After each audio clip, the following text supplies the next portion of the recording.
My father was a worker, and he loved to work. He'd work on Saturdays, he'd work on Sundays. He just liked it. He'd go to church, but after church he'd go and work. He'd go check a building that he was putting up in Brooklyn. You know, he was mostly in Brooklyn and Queens.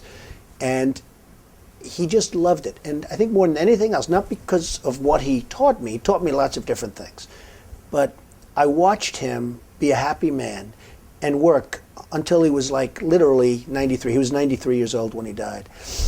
And I said to myself, that's a pretty good formula, because I have a lot of friends, they take vacations for 6 weeks and 8 weeks and 3 months, and they're never happy. So I watched my father, so I like to work. Gets to your children. You have 3 of them in the business now. How did you coax them? How did that come about? Because usually if a parent wants you to do it, kids say, no, if you want it, I don't want it. You know, I was blessed to have smart children.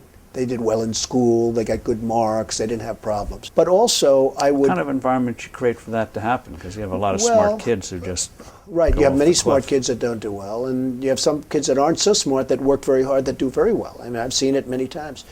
But I've been recognized for having done a good job. Now, I have 5 children, but the 3 that are in business, and a lot of it's because of the success of The Apprentice, where they go on and people get to know Ivanka and Don and Eric.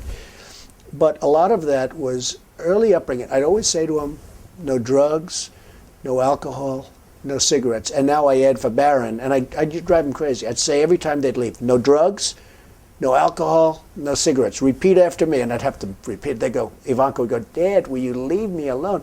But I'd drum it into their heads. And you know, you have to get through those artificial barriers. I call them artificial barriers because you can do something about it until it's too late.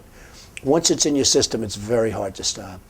Like, I don't drink, and it's very easy for me not to drink. I tell people, what are you drinking for? What are you drinking for? And they don't even understand what I'm saying.